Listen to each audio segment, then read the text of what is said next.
कृष्ण में आदरणीय माता पिताओं, भाइयों बहनों एवं बच्चों, आज के सुसमाचार में हम लोग देखते हैं प्रभु यीशु के सामने शास्त्री और फरीसी लोग एक स्त्री को पकड़ के लेके आए। वो स्त्री कौन है? पापिनी स्त्री, व्यभिचार किया हुआ स्त्री। तो उसी को प्रभु यीशु के सामने प्रभु यीशु से क्या पाने के लिए, क्या करने के लिए लेके आए? यीशु को दोष लगाने के लिए, यीशु को परीक्षा लेने के लिए, यीशु को परीक्षा लेने के लिए वो लोग लेके आए। तो यहाँ पर प्रभु यीशु के पास क्यों लेके आते हैं? दो मुख्य कारण है। प्रभु यीशु न्याय के बारे में भी बात करता है और दया के बारे में भी बात करता है। उन लोग जानना चाहते हैं कि ऐसे घटना प्रस्तुत करें जहां उनको केवल न्याय ही दिलाना पड़ेगा, वहां दया की काम नहीं होंगे। इसलिए प्रभु यीशु इसी प्रकार प्रश्न और इसी प्रकार एक वास्तविक घटना जो हुआ उसी के प्रभु यीशु के पास लेके आ गए। उसी प्रकार सदुसी लोग प्रभु यीशु के पास विवाह के संबंधित उन लोग प्रश्न करते हैं।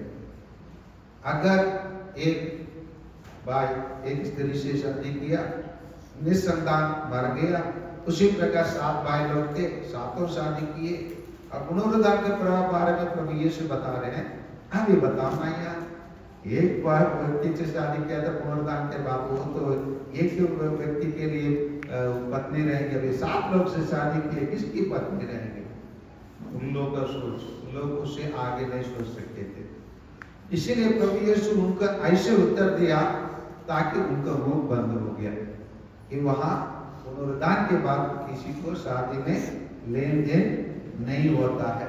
दूसरा है, उन लोग इसी नश्वर शरीर के साथ नहीं रहते बोलकर प्रभु यीशु को समझाते हैं। उसके बाद उनसे प्रश्न करने के लिए किसके हिम्मत नहीं हुआ। लेकिन यहाँ पर भी ऐसे ही उन लोग लेके आए प्रभु यीशु उनको क्या कर सकते थे?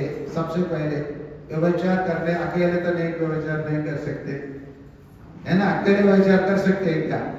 नहीं। तो इसलिए प्रभु यीशु उनको बोल सकते थे, अरे भाई मैं सजा दूंगा, इसके साथ जो व्यभिचार किया ये तो व्यभिचार नहीं है, वो व्यभिचार किया पुरुष को भी लेके आओ, उसके बाद मैं सजा दूंगा, आप लोग जैसे मेरे से अपेक्षा करते ऐसे न्याय दिलाना बोलकर वहीं पर उनको वापस भेज सकते थे। लेकिन प्रभु यीशु के पास उससे भी बड़ा एक विकल्प रहा। तो इस विकल्प रहने के कारण उन लोग क्या बताते? मूसा के अनुसार क्या है? विधि विवरण ग्रंथ अध्याय 22 पद संख्या 22, 23, 24 पर पढ़िए। यदि कोई पुरुष आपकी विवाहित स्त्री के साथ व्यभिचार करता हुआ पकड़ा जाए तो उसे मृत्यु दंड दिया जाना। ये है लेवी ग्रंथ में आइए, अध्याय 10-20 को आइए।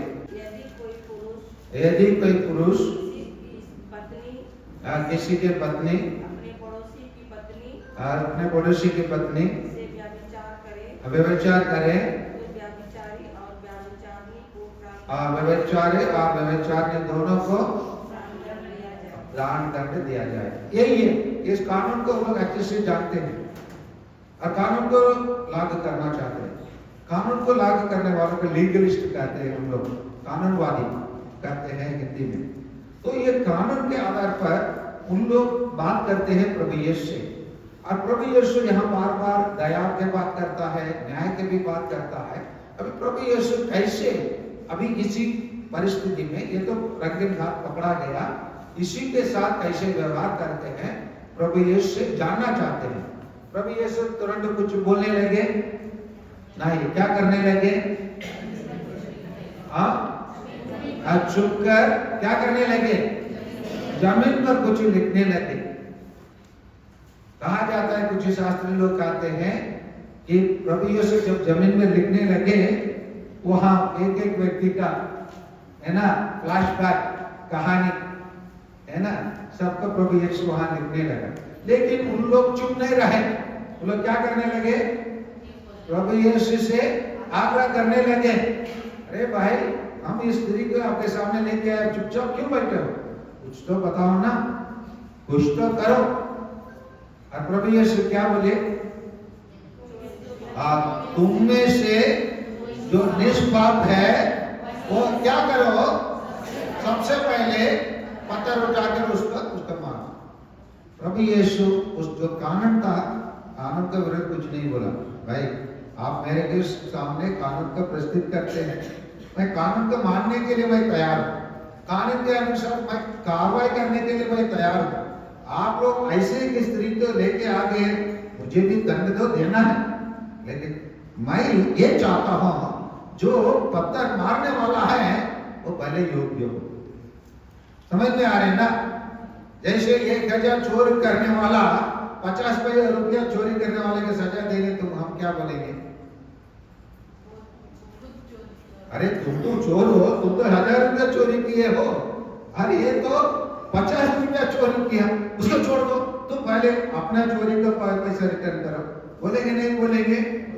इसीलिए प्रभु यीशु क्या बोला, मैं मानता हूँ ये स्त्री आप लोग तो रंगीन हाथ पकड़े, मैं ये भी नहीं बोल रहा हूँ उस पुरुष को भी लेके आना, क्योंकि आप लोग पुरुष लोग जो लेके आके मैं चौवालीसम का काम करते हैं, उसी से गलतियों को मैं इंगित नहीं कर रहा हूँ।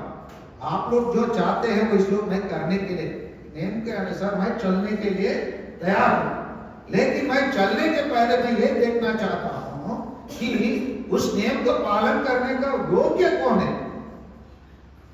योग्यता को ईश्वर देखता है।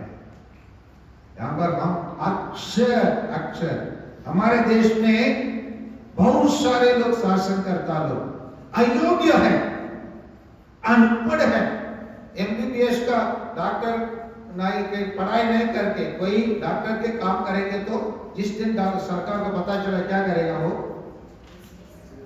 उसको जब्त करेंगे, उसको पकड़ेंगे, उसको जेल भेजेंगे नहीं भेजेंगे। डॉक्टर के लिए MBBS की जरूरत है नहीं जरूरत है, जरूरत।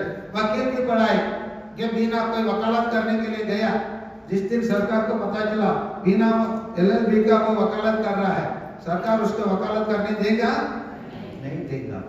लेकिन हमारे शासनकर्ता लोग जो शासन करने के लिए आते हैं, ABCD नहीं जानते, अंगूठा छाप, अंगूठा छाप। अंगूठा छाप क्या करता है, जैसे अभी कुछ दिन के पहले हमारे देश में एक कानून पास करता है, बहुत सारे अंगूठा छाप लोग भी उसको वोट डाले। अनपढ़ गंवार, कोई भी नियम का कुछ भी जानकारी नहीं है, कोई भी नियम का। वक्फ बोर्ड होता है, मतलब वक्फ बोर्ड को क्या होता है, ईश्वर के लिए कोई व्यक्ति अपना जमीन अपने संपत्ति को क्या कर सकता है, स्वयं इच्छा से एक वसीयत बना के दे सकता है कि मेरा जमीन आज के बाद ईश्वर के लिए एक परोपकारी कार्य के लिए, एक कल्याण कार्य के लिए मेरे जमीन को, मेरे घर को, मेरे संपत्ति को उपयोग कर सकते हैं बोल के कोई व्यक्ति लिख के देता है, उसी के बोलते हैं नहीं वो हम लोग जांच करेंगे। कौन ये, वो निष्पापी नहीं है, सबसे बड़ा पापी वही। सबसे बड़ा पापी क्या करता है, छोटे पापी क्या करता है, उसमें कुछ गड़बड़ चल रहा, मान लेते हो उसमें गड़बड़ चल रहा है तो उसका कार्रवाई करो, जो गड़बड़ होता है उसके कार्रवाई करो। लेकिन आप कहते हैं जो भी आपका एक वक्फ बोर्ड का जो भी होगा वो हमारा होगा। अरे दान करने वाला आपने तो दान नहीं किया, आपका तो दान नहीं किया ना, वो चाहता तो वो क्या कर देता, सरकार के लिए लिख के दे देता। वो किसके लिए लिखा दिया, जिस ईश्वर पर वो विश्वास करता है, भले वो ईश्वर है या नहीं, वो तो प्रश्न की विषय नहीं है, प्रश्न की विषय है उनके लिए वही है ईश्वर जिस पर वो विश्वास करता है, उसी ईश्वर के लिए वो लिख के दिया कि ईश्वर के लिए मैं अपने जमीन अपने धन संपत्ति को मैं क्या करता हूं, ईश्वर के लिए निरंतर अर्पित कर देता हूं। यही क्या है, ये जो वसीयत लिखकर वक्फ बोर्ड के लिए देता है वो उसका लक्ष्य यही है उसको सरकार कहता है नहीं नहीं, आज के बाद मैं उसको जांच करूंगा, मैं उसमें हस्तक्षेप करूंगा, मैं जिसको मैं चेयरमैन के रूप में अपॉइंटमेंट करूंगा वो अपॉइंटमेंट करूंगा। यही है। इसीलिए प्रभु यीशु क्या कहते हैं, जो योग्य है, प्रभु यीशु क्या कहता है, तुम कानून पढ़ना चाहते हो, कानून को बात कर रहे हो, पहले तुम कानून को पालन करता है क्या देखो। अगर तुम कानून को तोड़ने वाला व्यक्ति है तो आप कार्रवाई नहीं कर सकते। वहां क्या बताया जा रहा है, क्या बताया जा रहा है, जैसे प्रभु यीशु ने बताया, जो आपने निष्पाप है आप क्या करो, पत्थर मार सकते हो बोलते, प्रभु यीशु अनुमति दे दिया। तब लोग क्या करना था, गलती किया व्यक्ति के लेके आए हैं, सब लोग क्या करना था, सब लोग तो जरूर एक हाथ में, दोनों हाथ में 2 पत्थर तो जरूर पकड़ के आए होंगे। मारना चाहिए ना, मारना चाहिए नहीं चाहिए, मारे थे। हाँ, सबसे पहले भागने वाला कौन था,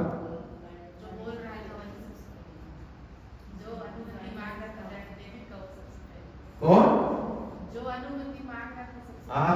जो बोल रहा था सबसे पहले, जोर से कभी कभी फील्ड में एक व्यक्ति जोर से बोलेगा, बंद करो ईसाई धर्म का संशोधन ना, शाला को बंद करो, हॉस्पिटल को बंद करो, वही गला होगा जो हमारा संस्था से अधिक लाभ पाएगा।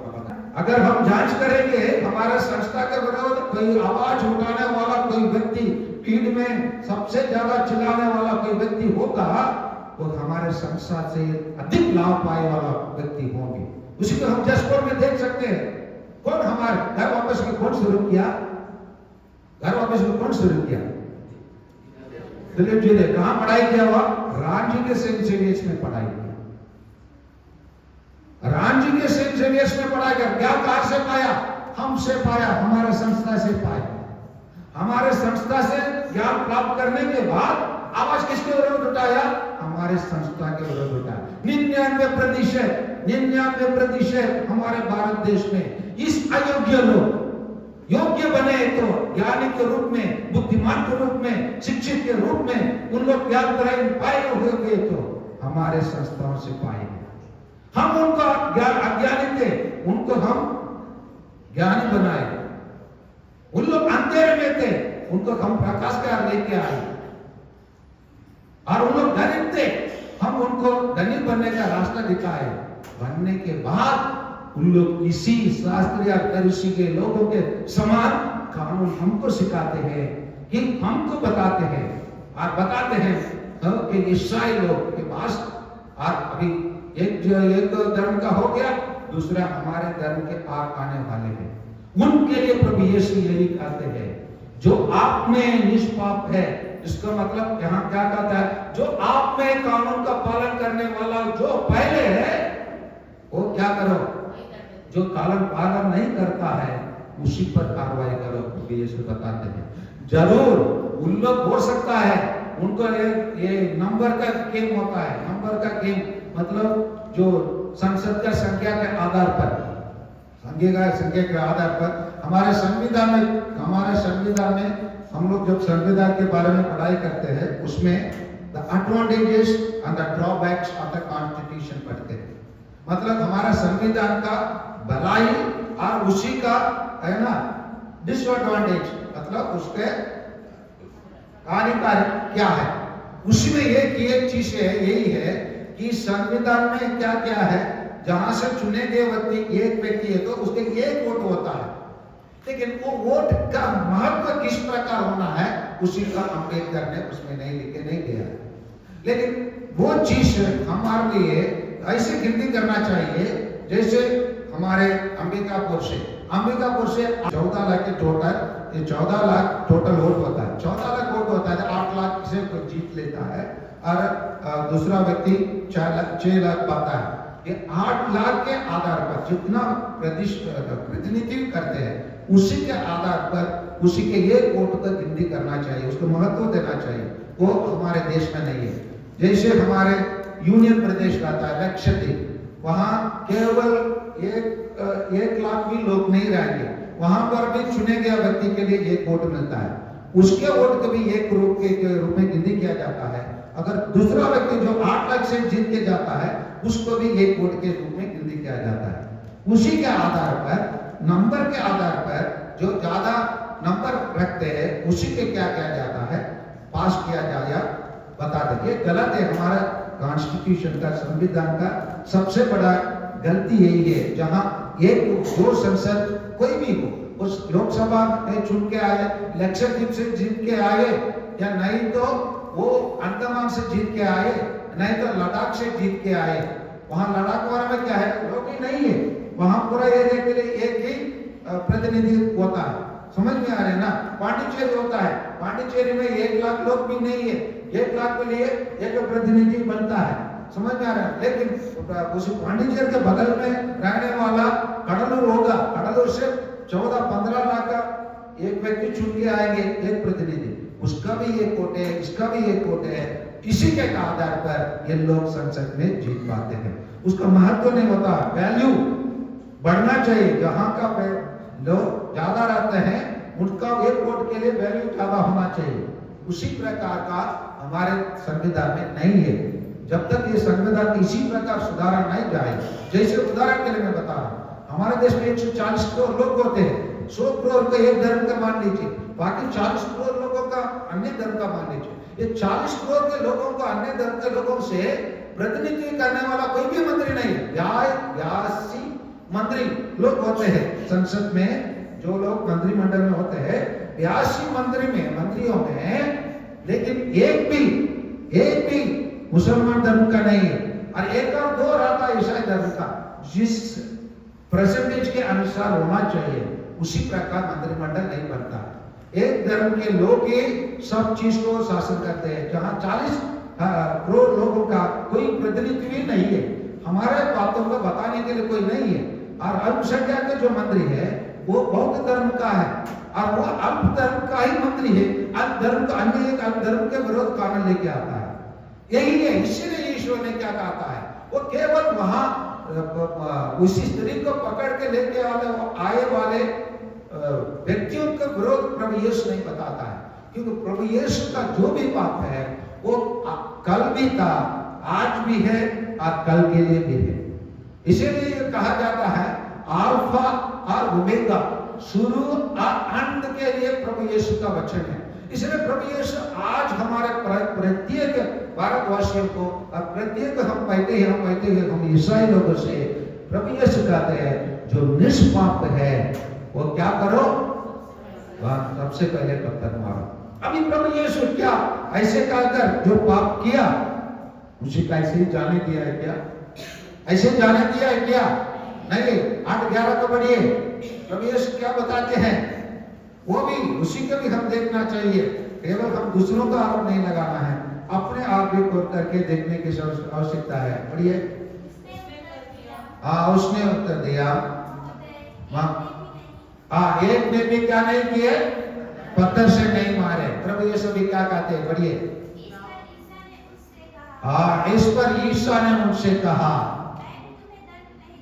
हाँ, मैं भी तुम्हें दंड नहीं दूंगा। इसको यहाँ पर नहीं लेना है, मैं भी प्रभु यीशु बताया, इसलिए प्रभु यीशु भी पापी है क्या?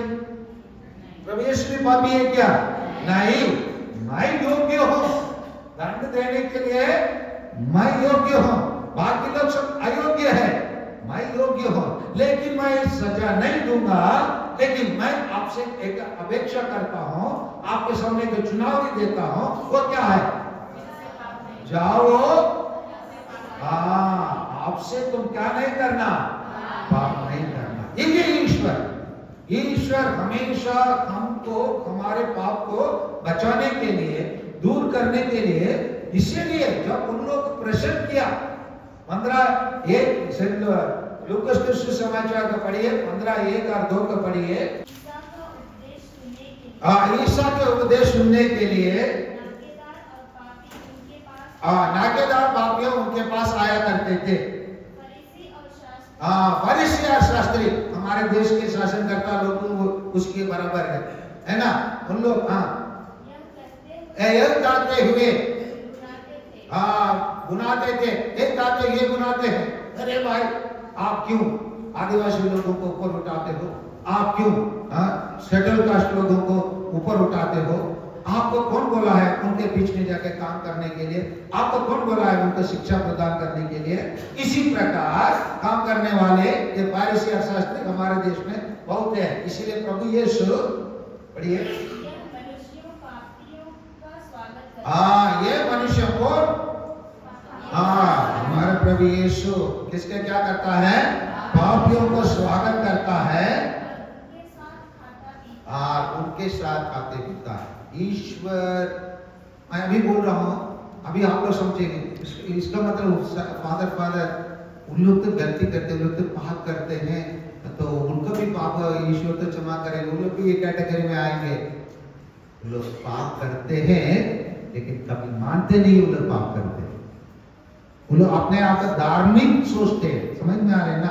उन लोग भी पापी है, जो शास्त्री और फरीसी लोग भी पापी है, लेकिन उन लोग अपने आप को क्या नहीं मानते हैं? पापी नहीं मानते हैं। यही है हमारे देश के शासनकर्ता लोग और हमारे देश का गुंजन वर्ग के लोग जो अपने आप को दूसरी जात को नीच समझते हैं, तुच्छ समझते हैं। कारण क्या? वो लोग अपने आप को धार्मिक समझते हैं। समझ में आ रहे ना? अपने आप को धार्मिक समझते हैं, इसीलिए उन लोग दूसरे के ऊपर पत्थर मारने के लिए, दूसरे के ऊपर हाथ उठाने के लिए उन लोग तैयार होते हैं, क्योंकि उन लोग अपने आप को निष्पाप समझते हैं। समझ में आ रहा है? उन लोग भी पापी है, लेकिन उन लोग किस कैटेगरी का पापी है? धार्मिक व्यक्ति के रूप में अपने आप को प्रमाण पत्र देने वाले हैं। समझ में आ रहे हैं ना? और दूसरे लोग कौन है?